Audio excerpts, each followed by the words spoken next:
Literature has long served as a mirror to society, reflecting its triumphs, hypocrisies, and failures.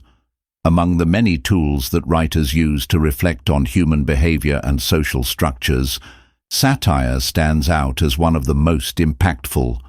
It does not merely entertain, it provokes, challenges, and often disturbs, compelling readers to confront uncomfortable truths.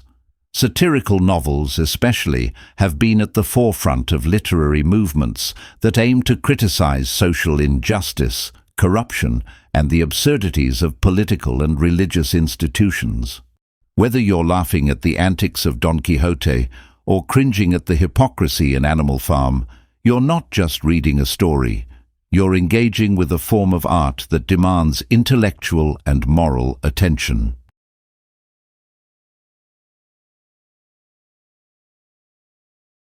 Satire, at its core, is a genre of literature that uses wit, irony, and exaggeration to expose and criticize the vices or follies of individuals, institutions, and societies. Unlike pure comedy, satire has a moral or political purpose. It is not simply meant to entertain, but to reform. The term comes from the Latin word satura, meaning medley or mixture, which is fitting, as satire often blends elements of humor, drama, and social commentary. It can be found in many forms: novels, plays, essays, films, cartoons, and even social media today.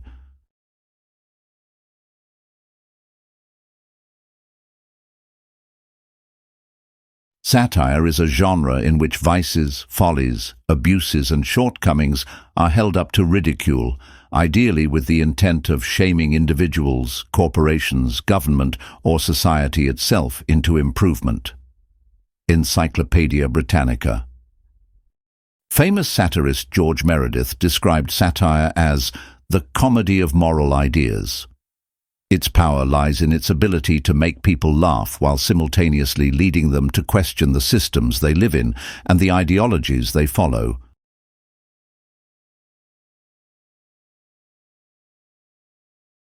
Satire plays a crucial role in social and political discourse. It opens doors to critique that might otherwise be closed due to censorship, societal pressure, or ideological dogma. By cloaking criticism in humor and fiction, satire disarms readers, making them more receptive to new perspectives. Some of the most radical ideas in history were first introduced not through polemics or political speeches, but through satirical novels. They allowed writers to comment on serious matters like war, colonialism, slavery, and gender inequality in ways that were not only permissible, but widely engaging. Moreover, satire encourages self-reflection. As Jonathan Swift once said, "Satire is a mirror wherein we see everyone's face but our own. It makes readers laugh at others' stupidity while subtly inviting them to see their own flaws."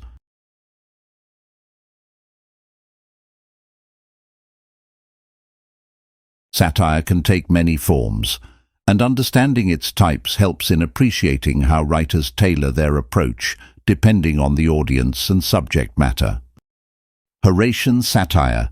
Tone: light-hearted, witty, indulgent, and amusing. Purpose: to gently ridicule the absurdities of human nature and behavior. Target: everyday social follies rather than systemic corruption. Example: Jane Austen's Northanger Abbey, which gently mocks Gothic fiction and romantic expectations. Horatian satire resembles a friendly nudge or a knowing smile that encourages improvement without alienating the audience. Juvenalian satire. Tone: harsh, bitter, and angry. Purpose: to expose and condemn serious moral failings and social evils. Target: institutions, governments, and ideologies that harm individuals or societies. Example: Jonathan Swift's A Modest Proposal, which proposes eating children to solve poverty, thereby condemning British policy in Ireland. Juvenalian satire is not meant to soothe. It is meant to provoke, disturb, and ignite change. Menippean satire, tone, cerebral, abstract, philosophical. Purpose, to satirize mental attitudes or ideologies, often through fantastical or surreal narratives. Target, systems of thought rather than people or politics. Example, Aldous Huxley's Brave New World, which critiques a consumerist dystopia where individuality is suppressed. Menippean satire is often dense, complex, and layered with meaning, requiring close reading and reflection.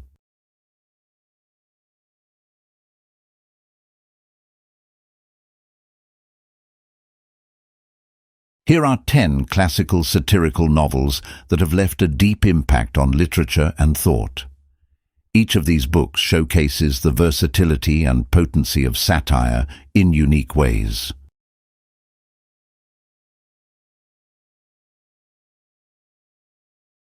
One of the finest examples of Juvenalian satire, Gulliver's Travels, is much more than a children's fantasy tale. Through the travels of Lemuel Gulliver to various imaginary lands, Lilliput, Brobdingnag, Laputa, and the land of the Huinanims, Swift satirizes the pettiness of political rivalries, Lilliput, the ignorance of the ruling elite, Brobdingnag, the dangers of scientific abstraction divorced from reality, Laputa, the limits of rationalism and human pride, Huinanims. I cannot but conclude the bulk of your natives to be the most pernicious race of little odious vermin that nature ever suffered to crawl upon the surface of the earth.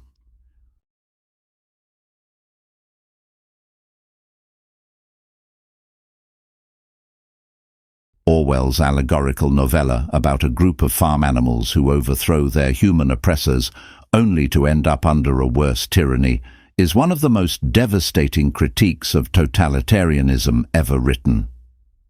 Using animals to represent key figures of the Russian Revolution, Orwell exposes the betrayal of revolutionary ideals, the manipulation of language and propaganda, the corrupting nature of power. All animals are equal, but some animals are more equal than others.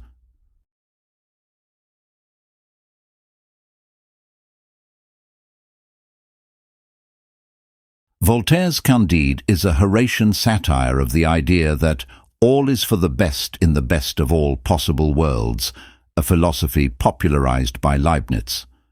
The story follows the naive Candide as he endures a series of increasingly ridiculous and horrifying misfortunes. Voltaire targets religious intolerance, political tyranny, philosophical complacency.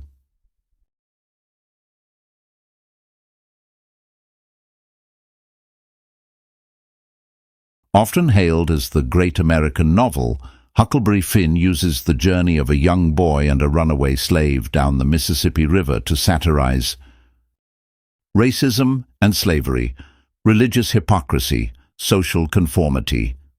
Twain's humor and irony reveal the deep moral contradictions of American society.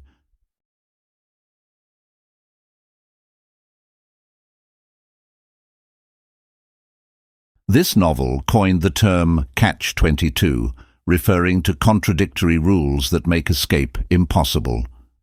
Set during World War II, Heller uses surreal and absurd scenarios to satirize the insanity of bureaucracy, the absurd logic of war, the exploitation of soldiers by military institutions.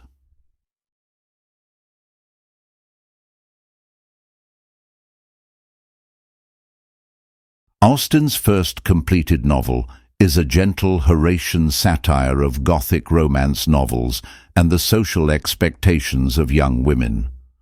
Through the character of Catherine Morland, Austen critiques naive romanticism, the limited roles for women in society, the absurdities of social decorum.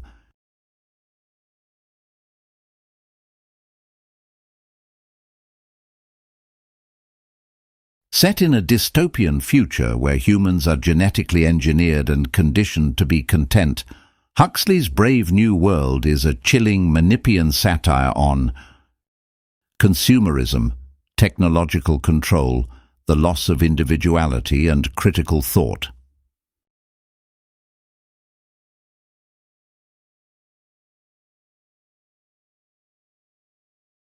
Cervantes' masterpiece mocks the outdated ideals of medieval chivalry through the delusional knight Don Quixote and his skeptical squire Sancho Panza. The novel satirizes blind idealism, social pretensions, literary conventions.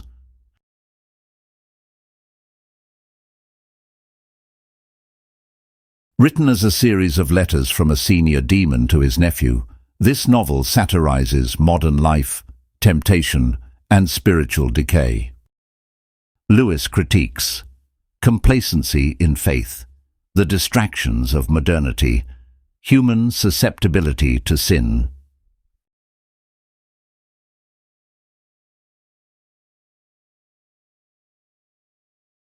Blending fantasy, political allegory, and religious symbolism, Bulgakov's novel satirizes Stalinist Russia by introducing the devil into Moscow. It attacks atheism and censorship, the suppression of art and truth, the absurdity of authoritarian control.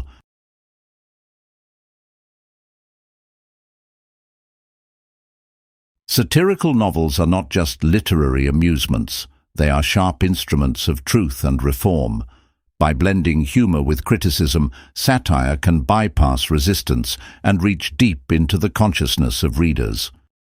The classics listed above continue to resonate because they tackle issues that remain painfully relevant: power, hypocrisy, ignorance, and the human tendency toward folly.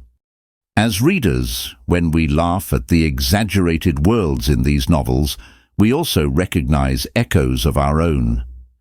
That recognition is the first step toward change, and that is the enduring power of satire.